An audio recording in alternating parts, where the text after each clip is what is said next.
So we're going to be talking today about evaluating embedding models. Embedding models have been discussed already even this morning at the DO talk, and we can see even from the question that came in from online that a lot of people are struggling with this part about how do you tell which embedding model to use, how do you tell which one's better, which one's worse, and also like what's out there. um, so I am Philippe, and I am the founder of Vectra, which is a company building an AI foundation model specifically designed for e-commerce search. So we create embeddings that have world knowledge about the products, that already know about the products. So when you upload your product and encode it into an embedding, it will tack on all the information it has gathered over the internet about that product. So we're going to start in three parts, this presentation. We're going to just go over a little bit what the problem is, then we measure the problem, and then we try to solve the problem. So very, very quick refresher. What are embeddings? It's a representation in n-dimensional vector space of basically anything, a concept, a thing, a product. And in the case of multimodal embeddings, what happens is that, like in our case, is that, for example, the word bicycle and a picture of a bicycle and an upside-down picture of a bicycle should all lead to the same point in vector space. That's the multimodal aspect here. So embeddings, the problem is that they are very abstract. No one can eyeball embeddings. Talking about eyeballing, there is absolutely no way you can tell that the first one represents blue sunglasses and the bottom one represents red high heel shoes. So absolutely difficult, and to the point that there's a psychological bias among engineers to basically just ignore and shun away from this problem and move on. Because there's absolutely no way to eyeball it. But embedding models are actually very, very, very important because almost the entirety of your search relevant in vector search relies on your embeddings.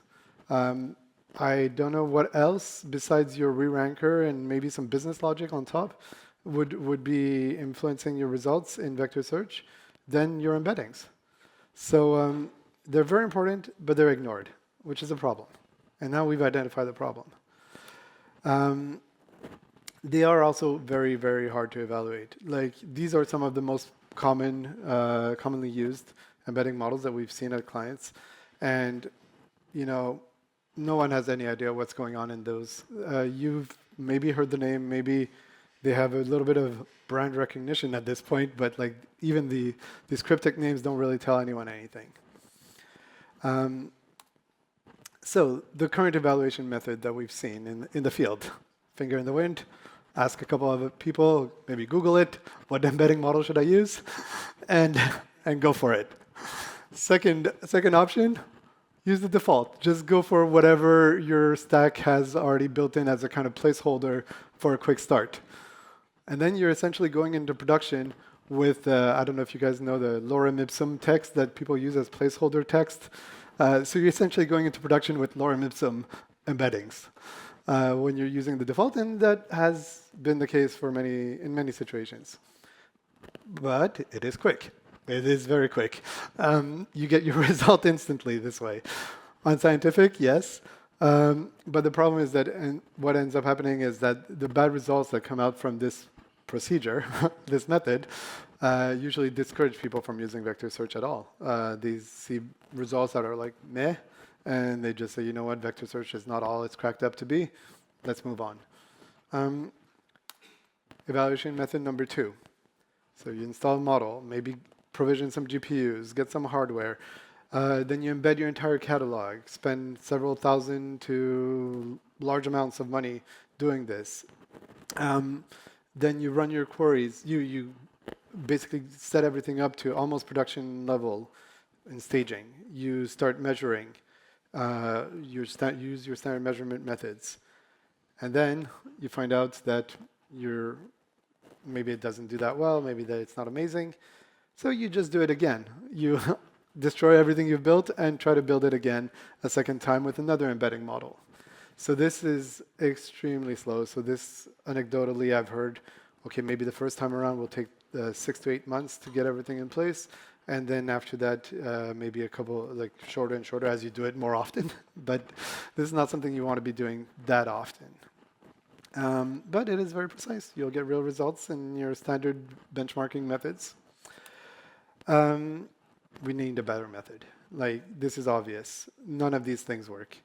So we need something that gives us reasonably good results and on which we can iterate quickly. So internally at Vectra, what we use to evaluate embeddings is what I'm going to be sharing today, and we're going to be open sourcing this. So after this presentation, so everyone's welcome to use it. So what we do is that we flip the evaluation upside down. Instead of having one query that leads us to several products, I'm talking products because we're mostly working in e-commerce, but documents for others. So we do the opposite. We take one product, we choose one product, and then we put a bunch of queries, and then we look at the cosine similarity between all of them. Okay, and then we do this visually to be able to eyeball it. That's where the quick iteration comes in. So I'll do a quick run through of this process. So let's say we choose this dress. Don't know how to describe it. We'll find out on the next slide. So you obtain some queries that may or may not match it, and you expect in this case I've ordered them from best to worst, but you just throw some queries at your model, embed the queries, embed the product, and look for the cosine similarity. So in this case, just so you know, so you have in mind for the next examples, so they go from more exact, more precise, to completely wrong at the bottom. Okay, so more general and then completely wrong. And so yeah, next step is to obtain the cosine similarities between the product and the queries, and you can see some reasonable numbers, but there's one at the bottom, or third from last, black dress with print. I'm like, well, that's suspicious. This is not a black dress with print. Maybe the print hit pretty hard and got a lot of juice out of that. But yeah, so I'm finding this model a little suspicious. So then what we do is that we just rank them. Very simple, sort by their cosine similarity, and then we get a judge. An LLM as judge, to use the title of tomorrow's workshop with OSC. If you feel like it, you can also do it manually. And then we rank these queries by hand or through an LLM. The very simple prompt, you upload your product description, product image, and you say, among the following queries, please rank them from best to worst, in correspondence to the product. And then you get your LLM as judge here. Then we compare the two. So the model that we were evaluating is to the right, just called model here, and GPT. For just visually to be able to eyeball this, I made it into a heat map. So basically, the more red is the highest ranked, highest similarity, according to GPT, and then you've got according to the model. And you see that that black dress with print, model was wrong on this one. So if you assume that GPT is right. And then you can iterate over this over many, many, many models very quickly. And then you get something like this. The next slide will be the same thing in bigger, so you don't have to try to squint. But just to show you, this is 22 models that we've evaluated. Many of them are quite famous models. You might even recognize sentence transformers, Almini LM-L6v2, BAI BG-M3, or BG small en v15. These are used frequently, often as default. Yeah, so several embedding providers there. And very interestingly, you see that if we average all 22 models, the wisdom of the crowd does do quite well, actually. But you probably don't want to be running 22 models in parallel and try to average them. And then on the right, we've got our judges. And these are our judges here are, okay, Vectra is ours. That's not a judge. That was just to show it side by side. But these are these multi-billion-dollar models. Actually, the smallest company running one. So this is OpenAI, Google, and Anthropic Cloud. So yeah, the smallest company there is Anthropic with a $186 billion valuation, more than all the entire car industry in Germany combined. So so these models are can consider them to be the ground truth, but there's something we cannot access to run our search on. They're also slow, and like you can't just send in, there's no way you could send in all your products every time you get a query, send in all your products to ChatGPT and ask it which of these 2 million products is the best one that best corresponds to this query. You can do that once, like we're doing in the evaluation case, but you can't do this on the fly. Yeah. So, and then we're going to see the disaster that is out there. This is just an Excel spreadsheet. You can actually, very, very, very simple. You just click on a column and it becomes, and sort by that column, it becomes your judge. Okay, so you can choose judges on the fly. And so in this case, I'm doing, it was the funny choice we did was just the most expensive model out there, GPT 4.5 at $150 per million queries, per million tokens. We said, okay, if it's the most expensive one, maybe it's the best. Let's try. So we clicked on this column, sort by this. And then we see how all the others compare. And these are the models that are readily available, commonly used, which looks like not too far from white noise to me. You see a few that are doing kind of well around here for the top results, but then quality degrades. And some of these queries that are completely nonsensical at the bottom are still ranking high here. And then you see that the expensive, fancy models do actually very well. Like they're pretty much all correct at the top here. And occasionally there are controversial topics, like whether that dress that I showed you before, for example, whether it's an A-line dress or not. I had to learn what's an A-line dress, but apparently some models don't agree whether it's an A-line cut or not. So, for example, GPT-03, which is the second most expensive model up there at about, I think, $75 per million tokens, it thinks that it's not, but the others think that it is. Although here they're doubting. And so you see occasionally these things where a couple of models will agree on something, but the other one's not. These are the more controversial topics. Other than that, so you can see ours here, Vectra, that does something on the somewhere along the lines of the fancy, expensive models, of the $180 billion models, and yet can be used for search. That is fast enough, nimble enough to be used for search. And importantly, outputs embeddings, which these ones don't. This is, So whereas you can probably use these in certain contexts, I would imagine for plain text retrieval documents, these might do well, but these were e-commerce products, and it did not. All right. So if you want to try it out, tomorrow we're having a workshop where we're open sourcing this workbench, and you can come and try this out directly with us. It's going to be here in Berlin, just tomorrow at the Delta campus, and I will go back to it at the end. There will be a link, QR code, if you want to get a ticket. And the tickets are free and sponsored by Elastic, so you're very welcome to join.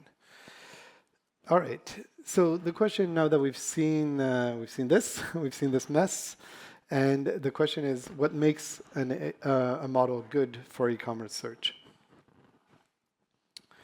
So what we've done with our idea from the start, so we've been at this for about 4 years, is that contrarily to all the other models that are trained on language and the relationships between the words in a language. So they're very good at finding out like which word usually comes after which other word. They're good at finding which adjective modifies which noun. But in e-commerce product search, that's not enough. You need to know about the products themselves, and what you need for that is pre-training. We're going to get to that after. But yeah, so this is our model. And the pre-training, which is the P in GPT, is the most important part. Is how much has the model seen before you press go, before you turn it on. And for us, what we thought was key was its world knowledge. And so we wanted to have extremely large multimodal world knowledge. World knowledge means that it knows about the products, not just about their names and their relationships between those words. It knows about the products themselves. It has seen them in every possible context. It's seen it in a catalog, seen it, whatever, close up, seen it in an unboxing video. It has seen this product, and it has learned everything it can. Because when you think about it, for e-commerce, there's not that many products out there in the world. There are way less products than there are, for example, concepts and ideas in human history. So products are a limited set. So if you're able to actually gather knowledge on them and include that, embed that inside the model, you can actually do quite well when a new product gets uploaded and essentially recognize and backfill the information for that product. So our model is designed for search from the start. So from day one, as a former search engineer myself, I knew the pain points, and I made sure that everything was designed to remove these pain points. So we have very, very, very small vectors, 256 dimensions. So we basically compressed, all information about all products in the world into 256 numbers, which is pretty insane. It is also optimized for speed. So we have a 5 millisecond median embedding time, a P90 of 8 milliseconds, and which solves the problems that we heard about earlier this morning about these 7-second cases at ADEO. And then it's extremely, extremely small. Also the 205 gigs or so that they mentioned earlier. You could run 2.8 million products is the Zalando catalog, like from a data set. You can run that on your phone. So you can carry the index for that on your phone. And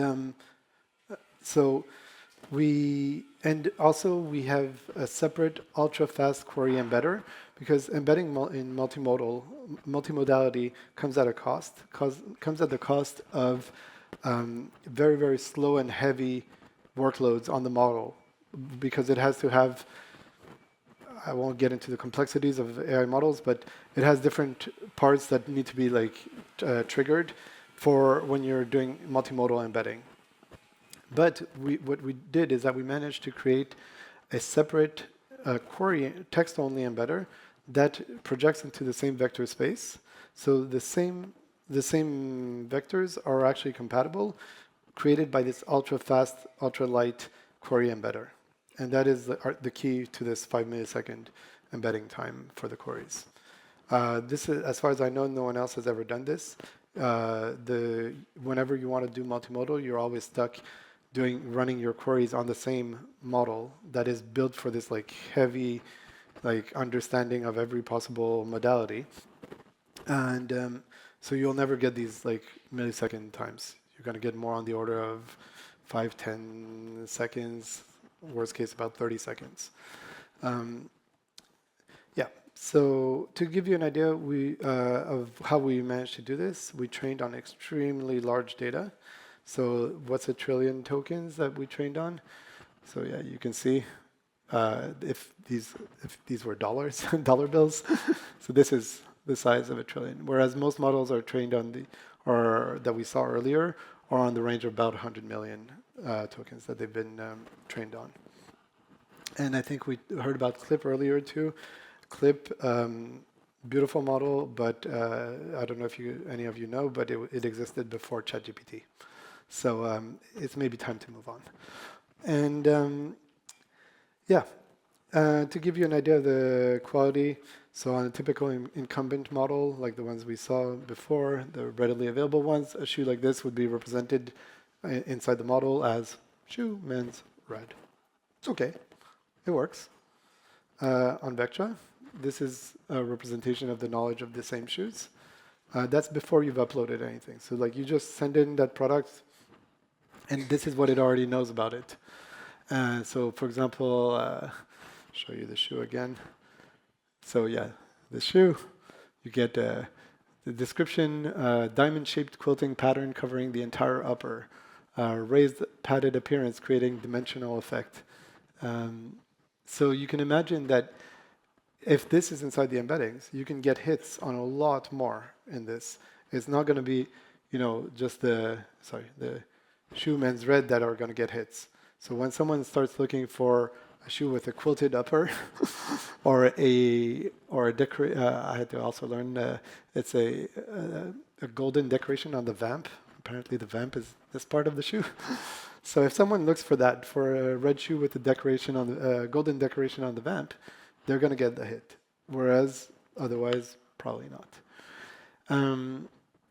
And then this leads us to be able to make such queries as, again, on the Zalando dataset, shirt for kids with a bear wearing sunglasses. And you have it right here. And there is one item like this in the Zalando dataset. And we found it right away.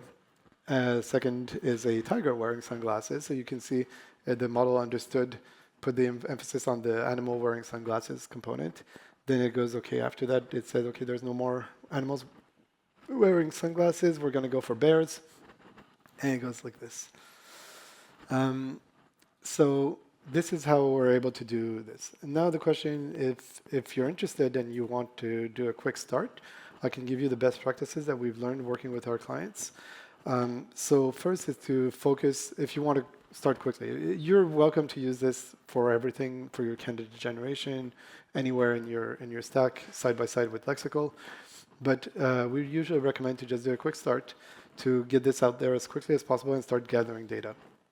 So you focus on the hard to find items, so like the shirt with a bear wearing sunglasses, and the difficult queries. So these queries about when you're starting to have 6, 7, 8 words in a query that lexical doesn't digest very well. You put Vectra in charge of this, and then what you do is that you just tack this on to the bottom of your results. And I will get back to this after, but the important reason, the reason why we chose to focus on the bottom half of the purchase intents of the potential purchases on the site, is that one, it's often ignored. There's very, very few of you, I think, that have ever put effort on how to optimize page 30 of the results. But the bottom half of the intent purchases is actually, by definition, of equal size and revenue to the top half. So this is something that gets very, very little love from search relevance engineers, yet is actually quite important. And the reason why is because it's too complex to deal with. Like handling these extremely large, complex, infrequent queries is not something that anyone wants to spend time on. So the exact implementation steps, to get back to that, what we recommend is to just append vector search results from us or from anyone else at the end of your current results. You don't touch anything of the current setup. You just append them to the end. And what's going to happen is that our results or the vector results will bubble up on the difficult queries as you have fewer and fewer results from your current setup. These will come to the top and will actually enable to make these sales when on the difficult and hard to find difficult queries, hard to find items. They will bubble up as you get 0 search results or few search results. That's the easiest, quickest, risk-free way to start because you're basically just replacing your 0 search result page with results. And if you make a sale, good for you. If you want to make a more advanced implementation, you start with the quick start, like I said. And then what you do is that you decide a score threshold. So you say score whatever is your scoring proprietary scoring algorithm, you put a threshold. You say after, let's say, 0.3, like things lower than 0.3, we barely ever get any clicks. So you put a cutoff at 0.3, and then you start appending the vector search results. And then what you do once you've got that in place, you start getting data, and you just move around the threshold until you found your optimum for whichever metric you're optimizing for, whether it's revenue or clicks or, yeah. So I'll give you an example of a deployment that we've done for the people in Berlin. You might remember Gorillas. We did exactly this. So we tacked on these results at the bottom of the search query. Eventually, the threshold ended up moving pretty close to the top. So a lot of the results were coming from vector search. But you can see, for example, at the moment when we deployed, the search abandonment, which we were addressing. So search abandonment in this case was people who came in with a purchasing intent, really, really, really wanted a specific kind of beer or something and could not find it. And we're just leaving the site. So we had a drastic reduction here. So it's from around 33% to 7% search abandonment. And that translated into $57 million of attributed revenue to this in the first year. So yeah, so if you want to get started, you get access, you ask me here, or you come to our workshop tomorrow. We're going to be, yeah, so don't take my word on this. Like, come tomorrow, we're going to be actually embedding whatever you feel like embedding. You can embed your entire catalog there tomorrow on the fly if you feel like it. We're going to be, and there will be experts from Elastic that will be able to help you also insert into Elastic using their latest features. And we're so confident about this that we actually guarantee 5 times our cost in incremental sales. So otherwise you pay 0. So feel free to tack on these results at the bottom and then see what you can get out of it. So the evaluation framework is available, open sourcing it.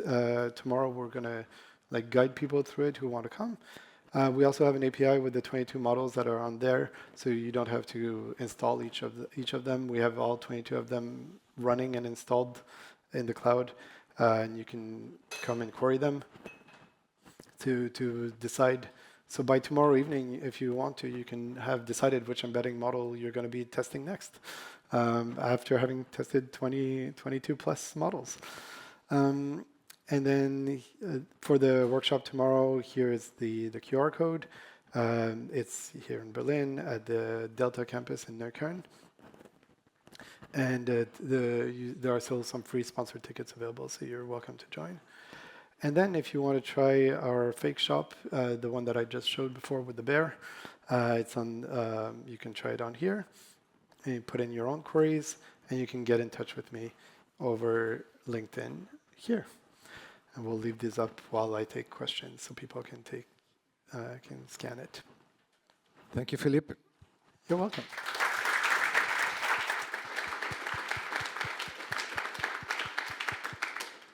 I can see one question there. Hey, great presentation. Thank you for sharing. I'm really interested in how you train the query embedding to be separate from the actual product embeddings. Can you talk a little bit about the process you used to evaluate that and how you built it? The query embedder? Yes. Okay, so it's actually just it's ablation. So we chop off parts of the model to not slow it down. Okay, first question from the online audience. This is more like I would say, general perspective. Will the fancy models hit the sound barrier at some point? Meaning training a new one might not pay off anymore at some point since the improvements will be marginal. So how far are we from that? Making predictions in the world of AI is always a fool's errand. Things come out of nowhere. Like we had DeepSeek that came out of nowhere. No one even knows where it came from. No, I think it's very hard to make predictions. I wouldn't venture on there. We quote you. Yeah. Hey, thanks for your presentation. So you compared like your model, which is multimodal, with like all mini element, like unimodal models for text. Like, could you like provide more detail on like the experimental evaluation or like what was embedded for the text-only cases, and then like for your multimodal, I assume like you embedded the images into this. So on the very good question. So on the text-only models, what we did is we actually went to, I think it was Claude, to create a description of the image, which is exactly the method that was used in the very early preview version of I think GPT 4.0 preview. That's what they were doing. They were actually just getting the model to create whenever you. So it was in the early era of multimodal. This is what people were doing, is that they were asking a vision language model to create as broad and complete description of the image as possible. And then, so in this case, that's what we did. On the language models, we asked, I think it was Claude, to describe this image in the most detail possible. And then we tacked on the description and whatever from the product description and passed that into the language model. Okay, I've seen more hands here somewhere.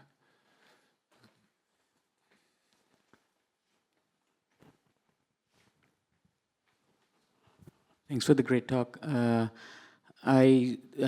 First, an observation. This looked somewhat like an approach called document as a bag of queries, kind of an approach where you started with, right? So embedding queries, embedding a document as a set of queries. How does this approach and your model work on precision-oriented tasks rather than, for example, the e-commerce where you could tag your results at the bottom of the thing and see them eventually coming to the top based on feedback. So how have you evaluated based on precision-oriented tasks? So we're pretty humble about what we can do in vector search. We don't go around making large claims that this is going to solve or replace anything. Especially on the ranking, like we say, keep your entire re-ranking, business rules, merchandising, everything, keep those intact. We're not in the business of this. We do candidate generation with high recall. So precision is less important in our case. It's just making sure that you did not miss something at the bottom of the query of the search results. Okay, we had one more question from the online audience. Does your model support various languages like German? Yes, but I will tell you a dirty little secret in the AI industry is that we do so through a very quick translation. That's all it is. It's a lot of AI models do that.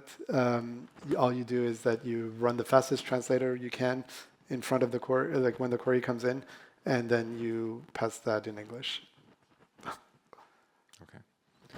So yeah. Sorry, but does this translation method add some cultural bias? So yeah, Possibly, depending on your translator.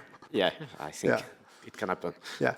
The advantage, though, is that you can run some very, very basic translation because you don't need to care about the grammar too much since it gets tokenized. The query gets tokenized eventually. So it doesn't matter. You could almost use a just word-to-word mapping. Like, you can run the fastest translator you can. Okay, we still have time. I'm lazy.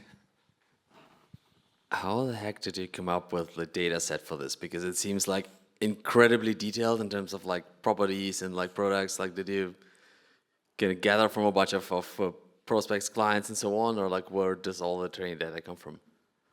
So in AI, usually people do not reveal their training data. So we can talk about it after a little bit if you want, but publicly, their public data, their training data is private.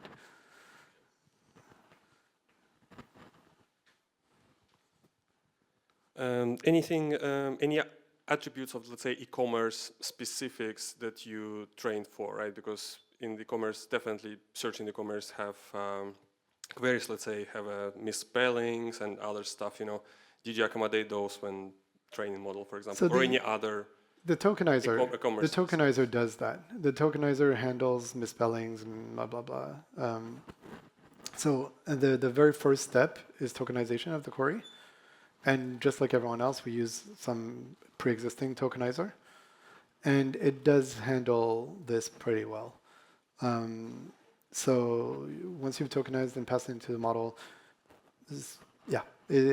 let's say up to 30% damage to the word, it will still work. I would disagree, unfortunately, with that. I think different embeddings models behave differently to That's true. misspellings, and some of them work better and some of them worse with the That's very true. misspellings, We didn't put any effort onto that, so it's whatever got trained in. And when you say like available tokenizers, you mean like, what is it called? Like, I forgot, like BERT type Yeah, of BERT, tokenizers. yeah. Yeah. Thank you.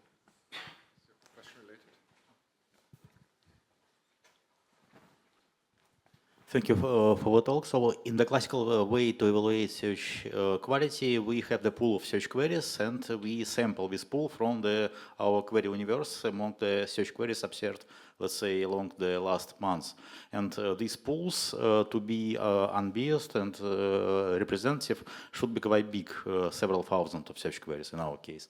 And if we transpose the evaluation method, how big the pool of products should be, how huge it should be, actually, to provide reliable evaluation. Yeah.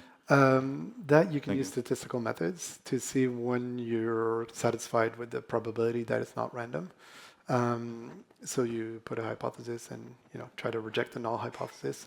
So you can use statistical methods for finding your sample size that will convince you. You can also just do a rule of thumb, at which point the team is satisfied. So that's going to be our final question now. Thank you.